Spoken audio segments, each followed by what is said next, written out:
بے دخل کیا، اور پیارے نبی پیارے رسول کو بھی مکہ سے انہوں نے کس طرح ہجرت کرنے پہ مجبور کیا، اور جب پیارے رسول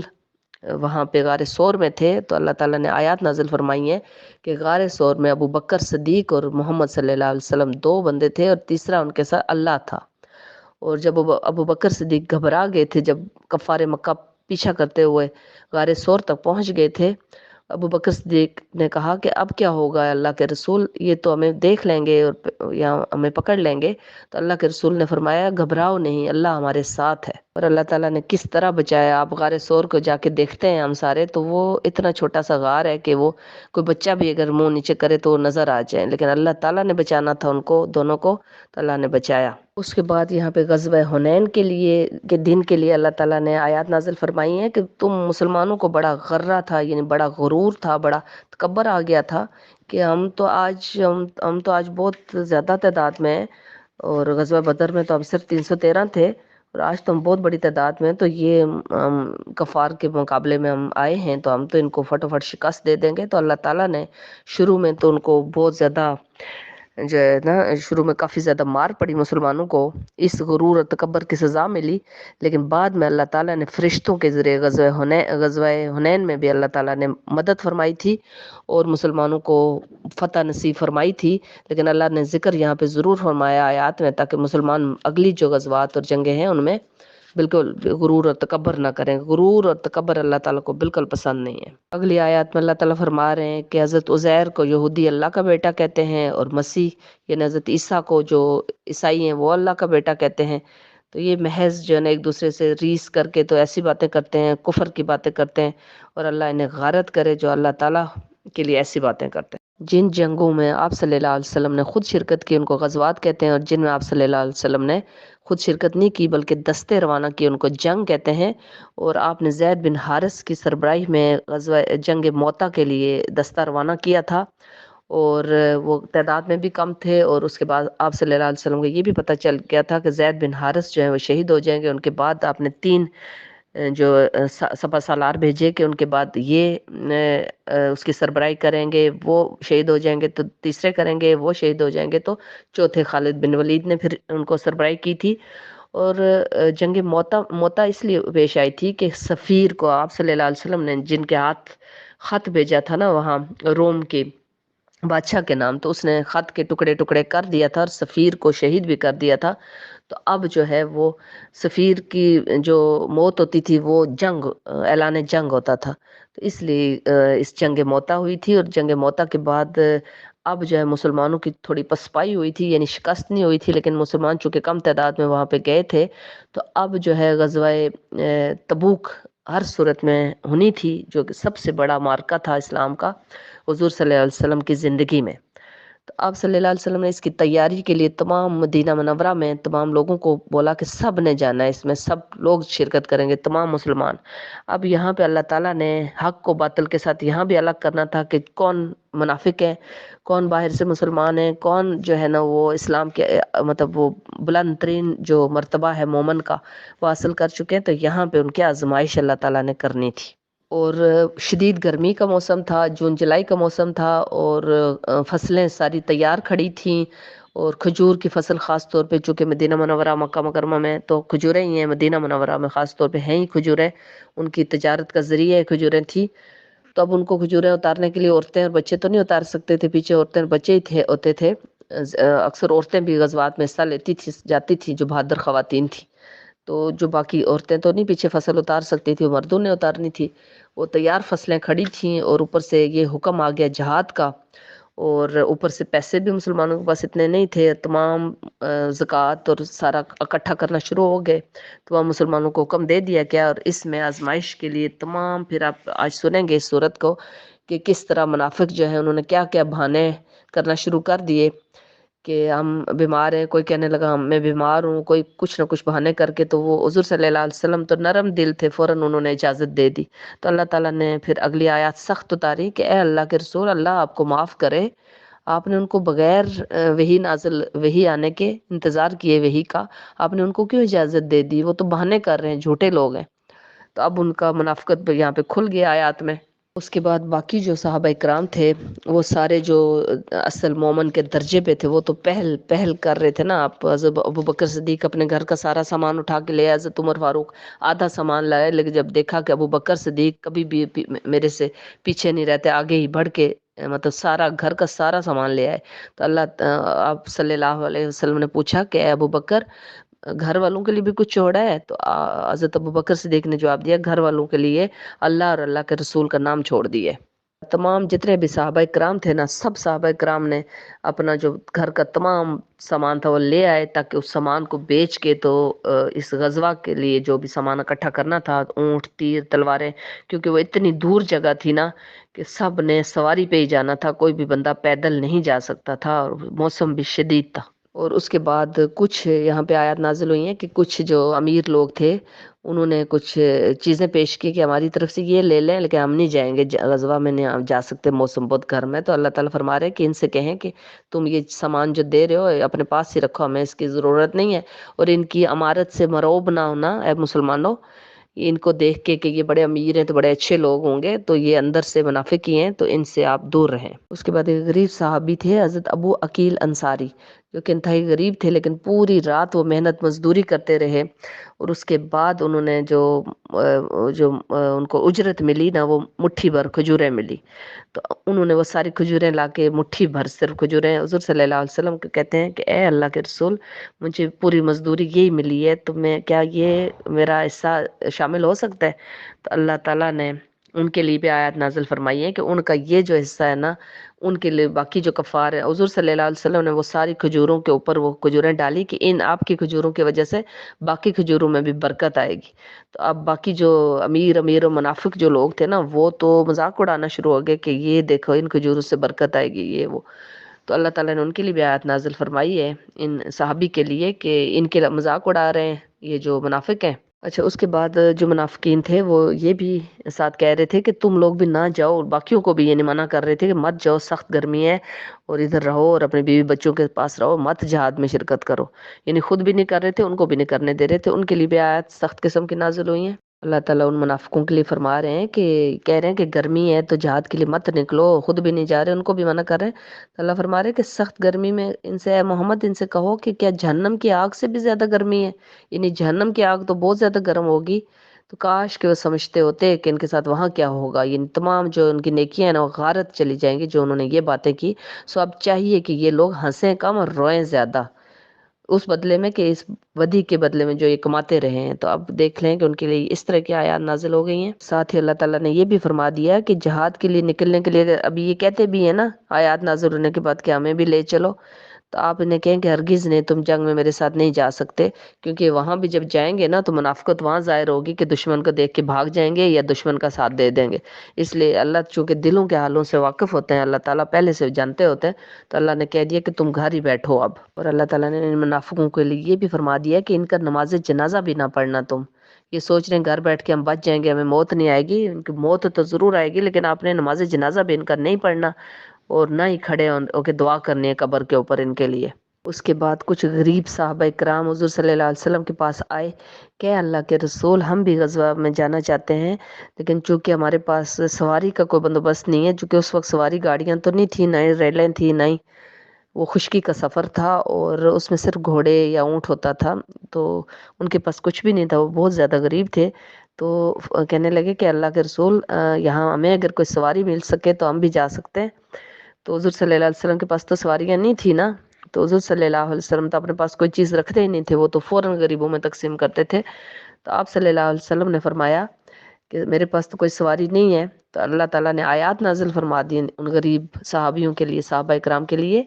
کہ جب وہ آپ صلی اللہ علیہ وسلم نے انہیں جواب دے دیا کہ نہیں ہے کوئی سواری میرے پاس, تو وہ غزار و قطار روتے ہوئے ان کی آنکھوں سے آنسو بہہ رہے تھے غم کی وجہ سے کہ ہم شرکت نہیں کر سکیں گے, کہ ہمارے پاس سواری نہیں ہے اس وجہ سے. تو اب دیکھیں کہ ان کے لیے کس طرح کی آیات نازل ہو رہی ہیں, اور منافقوں کے لیے کس طرح کی آیات نازل ہو رہی ہیں. اور اللہ تعالیٰ نے ضرور ان کو جو ہے جہاد میں شرکت نہ کرنے کے باوجود, چونکہ وہ نیت ان کی جہاد میں شرکت کی تھی, صرف اسباب نہیں تھے, تو ان کو اتنا ہی ثواب دیا ہوگا. اللہ تعالیٰ فرما رہے ہیں کہ گرفت تو صرف ان لوگوں کے لیے ہے جو کہ رخصت مانگنے کے لیے آپ صلی اللہ علیہ وسلم کے پاس آئے ہیں, یعنی کہ اجازت لینے کے لیے کہ ہم جہاد میں نہیں جا سکتے، حالانکہ وہ مالدار بھی ہیں اور وہ پیچھے عورتوں کے ساتھ پیچھے رہ جانے والوں میں ہیں اور وہیں پہ خوش ہیں، دل میں خوش ہو رہے ہیں، اور اللہ تعالیٰ نے ایسے لوگوں کے لیے دلوں پہ مہر لگا دی ہے اور وہ نہیں جانتے کہ ان کا انجام کیا ہوگا۔ اب اس سورہ کی اگلی آیات ان بہانے گھڑنے والوں کی جو کہ غزوہ سے آپ صلی اللہ علیہ وسلم جب تشریف لائیں گے تو پہلے سے بہانے گھڑ رہے ہیں کہ ہم یہ بہانے کریں گے کہ ہم اس لیے جہاد میں ہم شرکت نہیں کر سکے، حالانکہ ان کے پاس نہ تو مال و دولت کی کمی تھی اور نہ ہی کوئی گھروں میں کوئی مسائل تھے، بلکہ وہ جہاد میں جانا ہی نہیں چاہتے تھے۔ تو جو انہوں نے بہانے گھڑے ہوئے تھے تو اللہ تعالیٰ نے پہلے ہی اپنے پیارے رسول کو آیات نازل فرما دی۔ اب اللہ تعالیٰ اپنے پیارے رسول سے فرما رہے ہیں، یا تعذرون الیکم اذا رجعتم الیہم، جب اے نبی جب آپ واپس مدینہ منورہ تشریف لائیں گے جہاد سے تو یہ جو پیچھے عورتوں کے ساتھ رہ گئے تھے یہ طرح طرح کے بہانے آپ کو بنائیں گے۔ قُل لا تعتذروا، تو آپ ان سے کہہ دیجئے کہ بہانے نہ بناؤ۔ اور اے محمد صلی اللہ علیہ وسلم ان سے کہہ دیجئے کہ ہم تم لوگوں کا کبھی بھی دوبارہ اعتبار نہیں کر سکتے، بے شک اللہ تعالیٰ نے مجھے ہر بات بتا دی ہے تم لوگوں کے حالات، کہ تم لوگوں نے کس طرح میرے ساتھ منافقت کی ہے، اور اللہ تعالیٰ آئندہ بھی تم لوگوں کے طرز عمل اور اللہ کے رسول دیکھیں گے، اور پھر تم لوٹائے کہاں جاؤ گے؟ اسی اللہ کی طرف جو جاننے والا ہے ہر چھپے ہوئے کو بھی اور کھلے ہوئے کو بھی۔ جو چیز تم چھپاتے ہو، جو چیز تم سامنے لاتے ہو، اللہ تعالیٰ ہر چیز جانتا ہے اور وہ بتائے گا تمہیں کہ تم کیا کرتے رہے ہو۔ اب اللہ تعالیٰ اپنے پیارے حبیب کو خبردار کر رہے ہیں کہ یہ ضرور آ کے آپ کے پاس منافق جو ہے مدینہ میں سب سے پہلے پہنچیں گے، ڈبل فیسڈ لوگ، یعنی سامنے کچھ تھے اور پیچھے کچھ تھے، اور اب سچائی ثابت کرنے کے لیے کہ ہم سچے ہیں جھوٹی قسمیں کھائیں گے تاکہ آپ ان کو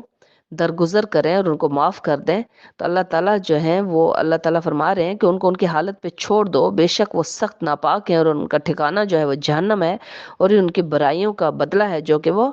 کھاتے رہے ہیں، جو کماتے رہے ہیں۔ اور اس کے بعد اس لیے بھی قسمیں کھائیں گے کہ تاکہ آپ ان سے راضی ہو جائیں، اور اگر آپ راضی ہو بھی جائیں محمد صلی اللہ علیہ وسلم تو اللہ تو ہرگز ایسے نافرمان لوگوں سے راضی نہیں ہوتا۔ اس کے بعد مدینہ میں رہنے والے تو آپ صلی اللہ علیہ وسلم کی صحبت میں، چونکہ 5 وقت نماز ہوتی تھی، 6 وقت کی باجماعت نماز ہوتی تھی، تہجد کی بھی باجماعت نماز ہوتی تھی، تو آپ وسلم کی صحبت میں رہ کر قرآن پاک سمجھ کر تو وہ کافی حد تک جو ہے بدل چکے تھے، ان کے دل جو ہے وہ ایمان سے منور ہو چکے تھے۔ لیکن جو مدینہ منورہ کے گرد نواح کے جو گاؤں کے لوگ تھے وہ جب آتے تھے، وہ بادیہ نشین بدو تھے، ان کے بارے میں اللہ تعالیٰ یہاں پہ فرما رہے ہیں کہ وہ جو ہیں اندر سے وہ منافق ہیں، وہ ان کے دل بھی سخت ہیں اور ان کو سمجھ بھی کچھ نہیں ہے، یعنی جہالیت بھی ہے، وہ جاہل بھی ہیں اور سمجھنا بھی نہیں چاہتے۔ تو اس کے بعد ان کے بارے میں، انہی دیہاتیوں کے بارے میں اللہ تعالیٰ مزید بھی کچھ آیات نازل کریں گے، اگلی صورتوں میں ہم سنیں گے انشاءاللہ۔ تو اللہ تعالیٰ انہی بدوؤں کے لیے جو آیات نازل فرما رہے ہیں کہ یہ عربی جو بدو ہے نا، یہ سخت کفر اور نفاق دونوں ہیں ان کے اندر، یہ منافقت بھی ہے، کفر بھی ہے، اور اس کے بعد یہ اسی قابل رہ جائے، ان کو ایسے ہی چھوڑ دینا چاہیے، کیونکہ ان کو بالکل حدود اللہ احکام سمجھانے کا کوئی مقصد نہیں ہے، کوئی سمجھ ہی نہیں ہے ان کو۔ تو اللہ اور اس کے رسول کی جو نافرمانی یہ کرتے رہیں گے، اور اللہ تو سب کچھ جاننے والا، بڑی حکمت والا ہے، یعنی اللہ تعالیٰ وہ جانتے ہیں، فیوچر کی بات جانتے ہوتے ہیں کہ کس نے بدلنا ہے کس نے نہیں بدلنا۔ اور کچھ جو بدو دیہاتی ہیں وہ یہ بھی کرتے ہیں کہ وہ مطلب جو مال خرچ بھی کریں نا، جو یعنی ایک زکوٰۃ کو ایک ٹیکس سمجھ کے وہ دے رہے ہیں، لیکن وہ یہ بھی ساتھ کہہ رہے ہیں کہ یہ ہمیں کیوں دینا پڑ رہا ہے، اس سے بہتر ہے کہ وہ یہ حکومت ہی ختم ہو جائے، مسلمانوں کا خلافت ہی ختم ہو جائے، نبی استغفر اللہ کے نبی یہاں پہ نہ رہیں، پہلے تو ہمیں کوئی نہیں کچھ کہتا تھا، تو اب ہمیں ڈسپلن لائف گزارنی پڑ رہی ہے، تو ان کو تھوڑا تکلیف پہنچ رہی ہے، تو ان کے لیے اللہ تعالیٰ نے آیات نازل فرمائی ہیں کہ وہ یہ سوچ رہے ہیں، وہ یہ دعا کر رہے ہیں، اور یہ ان کو امید ہے کہ زمانے کی گردش واپس ان کو پہلے حالت میں لے آئے، اور یہ جو زمانہ ہے جہاں پہ ان کو بڑی مشکلات اور ان کا سامنا کرنا پڑ رہا ہے کہ زکوٰۃ بھی دینی پڑ رہی ہے اور ایک ڈسپلن لائف بھی گزارنی پڑ رہی ہے، تو اس سے جان چھوٹے۔ اللہ نے ان کے دلوں کا حال یہاں پہ قرآن پاک میں کھول دیا، اور اس کے بعد اللہ نے یہ بھی فرما دیا کہ اللہ تعالیٰ تو سب کچھ سننے والا ہے اور ہر بات کا جاننے والا ہے۔ اور انہی بدو جو عربی ہیں ان میں سے کچھ ایسے بھی ہیں جو کہ سچے دل سے ایمان رکھتے ہیں اللہ پر، یوم آخرت پر، اور جو خرچ کرتے ہیں، جو زکوٰۃ اور صدقات دیتے ہیں، تو وہ اللہ اور اللہ کے رسول کے لیے اور دعائے رحمت کا ذریعہ سمجھتے ہیں کہ وہ اللہ کے رسول ہمارے لیے دعا کریں گے تو ہماری مغفرت ہوگی، بے شک یہ خرچ کرنا تقرب کا ذریعہ ہے ان کے لیے، ضرور اللہ تعالیٰ ان کو داخل کرے گا اپنی رحمت میں، بے شک اللہ تعالیٰ بخشنے والا بھی ہے، رحم فرمانے والا بھی ہے۔ یعنی کہ انہی میں سے وہ بھی ویسے ہی جاہل ہیں، ویسے ہی ان پڑھ ہیں، لیکن وہ کیسے ان کے دل، یعنی فطرت انسان کی ہوتی ہے، یہ نہیں ہوتا کہ بہت پڑھا لکھا ہونا ضروری ہے، فطرت انسان کی تبدیل ہو سکتی ہے۔ اس کے بعد اللہ تعالیٰ مہاجرین جنہوں نے کہ فوراً اسلام قبول کیا تھا، اور انصار جو انصار مدینہ تھے، جو مددگار، انصار کا مطلب مددگار، تو انہوں نے بھی فوراً اسلام بھی قبول کیا تھا، نہ صرف بلکہ مہاجرین کی کس طرح مدد کی تھی۔ اور اول درجے کے جو مسلمان تھے تو ان کے لیے اللہ تعالیٰ نے لفظ جو استعمال کیا وہ سابقون الاولون، یعنی سب سے سبقت لے جانے والے ہیں، جو جنت کے لیے بھی وہ صالحین میں شمار ہوگا ان کا۔ اب ان سبقت لے جانے والے مسلمانوں کے لیے، مومن مسلمانوں کے لیے اللہ تعالیٰ فرما رہے ہیں کہ وہ مہاجرین میں سے بھی، انصار میں سے بھی، اور وہ وہاں پہ تو وہ ان کو سب سے آگے سبقت لے کر جائیں گے ہی اور جنت الفردوس کے حقدار بنیں گے ہی، لیکن یہاں بھی اللہ تعالیٰ نے ان کے لیے رضی اللہ تعالیٰ عنہ کا لفظ استعمال کیا ہے، جو ہم بولتے ہیں نا صحابہ کرام کے لیے رضی اللہ تعالیٰ عنہ، اور جو صحابیات ہیں ان کے لیے رضی اللہ تعالیٰ عنہ، تو یہ اسی لیے بولتے ہیں کہ اس دن کے بعد ان کو اسی لفظ سے پکارا جاتا تھا، اور اس کا مطلب تھا کہ اللہ ان سے راضی ہو گیا اور وہ اللہ سے راضی ہو گئے۔ اب اللہ تعالیٰ ان دیہاتی بدوؤں کے لیے جو منافق تھے ان کے لیے فرما رہے ہیں کہ کچھ تو ان میں منافق ہیں اور کچھ مدینہ منورہ کے بھی منافق ہیں، اہل مدینہ میں بھی کچھ منافق ہیں، اور وہ اپنے نفاق پہ اڑے بھی ہوئے ہیں، یعنی شرمندہ بھی نہیں ہو رہے۔ تو اللہ تعالیٰ فرما رہے ہیں کہ اے محمد صلی اللہ علیہ وسلم آپ نہیں جانتے انہیں، لیکن ہم جانتے ہیں انہیں، اللہ تو جانتے ہیں۔ اور اللہ تعالیٰ فرما رہے ہیں کہ ان قریب ہم سزا دیں گے انہیں، اور دوہری سزا ان کو ملے گی، کیونکہ وہ منافق ہیں اور ساتھ ڈٹے ہوئے ہیں، یعنی اللہ سے معافی بھی نہیں مانگ رہے اور شرمندہ بھی نہیں ہو رہے، تو ان کو عذاب عظیم کی طرف لے کر جائیں گے۔ اب چند صحابہ کرام تھے جن میں حضرت ابو لبانہ رضی اللہ تعالیٰ عنہ بھی تھے، اور کچھ اور صحابہ کرام بھی تھے، تو ان کے لیے اللہ تعالیٰ آیات نازل فرما رہے ہیں کہ انہوں نے اعتراف بھی کر لی ہے، نہ صرف اپنے گناہوں کا، یعنی غزوہ تبوک میں وہ نہیں گئے تھے، باقی تمام ان کے نیک کام تھے، اور انہوں نے اللہ تعالیٰ سے معافیاں مانگ رہے ہیں، اور انہوں نے جب تک حضور صلی اللہ علیہ وسلم پہ وہ آیات نازل ہوئی منافقین کی جو غزوہ تبوک میں شرکت نہیں کر سکے تھے، تو انہوں نے اپنے آپ کو مسجد نبوی کے پلر کے ساتھ باندھ دیا تھا کہ ہم تو نہیں یہاں سے کھلیں گے، ہم نہ گھر جائیں گے اور نہ ہم روزے سے ہیں، اور ہمیں جب تک حضور صلی اللہ علیہ وسلم ہمیں آ کے کھول نہیں دیتے اور اللہ کا رسول ہم سے راضی نہیں ہو جاتے، ہم یہیں پہ جان دے دیں گے، یعنی وہ بہت زیادہ شرمندہ ہو رہے تھے۔ تو اس لیے اللہ تعالیٰ فرما رہے ہیں کہ امید ہے کہ اللہ ان کی توبہ قبول فرما لے گا، اور اس کے بعد کیونکہ اللہ تعالیٰ معاف فرمانے والا ہے، بڑا مہربان ہے۔ اور اللہ تعالیٰ نے منافقوں سے صدقہ خیرات لینے سے منع فرما دیا تھا کہ ان کا صدقہ خیرات بھی نہیں لینا، آپ نے کوئی بھی چیز ان سے نہیں لینی، لیکن ان صحابہ اکرام سے اللہ تعالیٰ فرما رہے ہیں کہ ان سے لے لیں صدقہ خیرات، تاکہ ان کو اللہ تعالیٰ بخش دیں، تزکیہ نفس ہو جائے، اور ان کو اللہ تعالیٰ اس پاک کر دیں، یعنی صدقہ خیرات دینے سے اللہ ان کو پاک کر کے ان کو مغفرت بھی فرما دیں، اور دنیا میں بھی ان کو بھلائی عطا فرماتے ہیں، اور ان کے لیے باعث سکون ہو جائے۔ اس کے بعد اگلی آیات میں کچھ دوسرے صحابہ اکرام جن کا معاملہ اللہ تعالیٰ نے ملتوی رکھا ہوا تھا، یعنی ان کا ڈیلے تھا ان کا معاملہ، کہ اللہ کو حکم آنے پر، یعنی اللہ حکم دیں گے ان کے بارے میں ان کے ساتھ کیا کرنا ہے، یعنی ان کو سزا دینی ہے یا ان کی توبہ قبول فرمانی ہے۔ اور ان میں ایک صحابی تھے کعب بن ابن مالک، اور ان کے ساتھ دو اور ساتھی بھی تھے، یعنی ٹوٹل یہ 3 لوگ تھے، اور ان کو سزا یہ دی گئی تھی اللہ کے حکم سے کہ ان کو 50 دن تک ان کے ساتھ سوشل بائیکاٹ کیا جائے، ان سے بول چات، گھر والے بھی نہیں بولیں گے، بیوی بچے بھی نہیں بولیں گے، نہ ہی کوئی صحابی بولیں گے، نہ ہی محمد صلی اللہ علیہ وسلم بولیں گے، اور ان کو یہ سزا ان کے لیے بہت بڑی سزا تھی کہ بالکل یہ اس کے بعد ان کو جا کے اللہ تعالیٰ نے ان کی توبہ قبول فرمائی تھی۔ اس کے بعد مسجد قباء جو حضور صلی اللہ علیہ وسلم نے سب سے پہلی مدینہ منورہ میں جا کے جو قباء کے مقام پہ قیام فرمایا تھا 3 دن تک، اور 3 دنوں کے اندر اندر مسجد بنا لی تھی چھوٹی سی، اور ابھی تو وہ ماشاءاللہ کافی بہت بڑی مسجد ہو گئی ہے، لیکن اس وقت بہت چھوٹی سی بنائی تھی میرے پیارے نبی نے اور صحابہ کرام نے مل کے اپنے ہاتھوں سے بنائی تھی، اور مسجد قباء تھی اسلام کی پہلی مسجد جو کہ مدینہ منورہ میں بنی تھی۔ اور حضور صلی اللہ علیہ وسلم نے جب مسجد نبوی بنا لی مدینہ منورہ واپس آ کے، یعنی مدینہ سے چند کلومیٹر دور ہے وہ مسجد قباء، تو ہر ہفتے والے دن، سیچرڈے والے دن آپ صلی اللہ علیہ وسلم پیدل چل کر مسجد قباء جاتے تھے، اور صحابہ کرام بھی جاتے تھے اور وہاں نماز پڑھتے تھے جماعت کے ساتھ۔ یہ آپ صلی اللہ علیہ وسلم کا ساری زندگی جو 10 سال مدینہ منورہ رہے ہیں تو یہ سنت رہی ہے، اور ابھی وہاں پہ وہ درب نبی وہاں پہ بنا دیا کہ راستہ پیدل چلنے کے لیے، کہ کوئی بندہ اگر جاتا ہے مسجد نبوی اور پیدل مسجد قباء جانا چاہتا ہے تو وہ اس راستے سے جائے جہاں سے حضور صلی اللہ علیہ وسلم جاتے تھے۔ تو اب مسجد قباء کے بالکل ساتھ مسجد زرار نام سے ایک مسجد بنا دی، ایک عیسائی راہب تھا جو کہ پہلے تو عیسائی نہیں تھا، پہلے تو وہ بت پرست ہی تھا، یعنی اوس اور خزرج میں سے خزرج قبیلے کا تھا، اور ابو عامر اس کا نام تھا، ابو عامر خزرجی، اور وہ عیسائی بن گیا، اور عیسائی کے بعد اتنی زیادہ عیسائیت کی اس نے وہ کی تبلیغ کہ وہ راہب کا درجہ اس کو مل گیا تھا۔ تو اب اس نے وہ مسجد زرار بنا دی۔ اب اللہ تعالیٰ اس مسجد زرار کے لیے یہاں پہ کہتے ہیں کہ فرما رہے ہیں اللہ تعالیٰ کہ اس میں کوئی نمازیں اور دین نہیں سکھایا جا رہا تھا، بلکہ اس میں اسلام کے خلاف، مسلمانوں کے خلاف وہاں پہ بیٹھ کے سازشیں ہو رہی تھیں۔ تو اللہ تعالیٰ فرما رہے ہیں کہ اے محمد صلی اللہ علیہ وسلم، آپ نے جو اپنی پیاری مسجد قباء کے بالکل ساتھ ہی تھی یہ مسجد، تو آپ مسجد قباء جو آپ نے بنائی تھی اسی میں جائیں، اور یہ جو مسجد ہے اس کی ساری اللہ تعالیٰ نے اصلیت یہاں پہ بیان فرمائی ہے کہ اس میں بالکل بھی آپ نے قدم نہیں رکھنا۔ اگلی آیات اللہ تعالیٰ اپنے پیارے حبیب حضرت محمد صلی اللہ علیہ وسلم اور آپ کے صحابہ کرام کے لیے نازل فرما رہے ہیں کہ اے نبی، ان صحابہ کرام سے بھی کہہ دیجئے کہ نہیں زیبا دیتا آپ مومن مسلمانوں کے لیے کہ آپ مغفرت کی دعا کریں مشرکوں کے لیے، یعنی خواہ آپ کے وہ کتنے ہی قریبی باپ دادا، باپ بچے اولاد کیوں نہ ہوں، یعنی کتنے بھی قریبی نہ ہوں، لیکن وہ مشرک اگر مرے ہیں اور ان کے رشتہ دار ہیں آپ کے بہت قریبی بھی، تو آپ ان کی مغفرت کی دعا نہیں کر سکتے، کیونکہ اللہ تعالیٰ شرک کا جو گناہ ہے وہ نہیں معاف فرماتے۔ اور حضرت ابراہیم سے جو اللہ تعالیٰ نے وعدہ کیا تھا نا کہ آپ کی ہر دعا قبول ہوگی، اب کریں، تو اللہ نے حضرت ابراہیم نے فوراً جو دعا کی تھی کہ میرے باپ کو بھی بخش دے، تو اللہ تعالیٰ فرما رہے ہیں کہ ابراہیم علیہ السلام سے وعدہ کیا تھا اللہ تعالیٰ نے کہ ابھی جو بھی دعا کرو گے اس ٹائم قبول ہوگی، تو انہوں نے اپنے باپ کی بھی دعا کر دی تھی، حالانکہ وہ بھی بت پرست تھا، تو اللہ فرما رہے ہیں کہ انہوں نے اس لیے وہ دعا کر دی تھی، وہ بھی اللہ تعالیٰ چاہیں گے تو اس کو بخشیں گے، ان کے باپ کو جو کہ وہ بت پرست تھا۔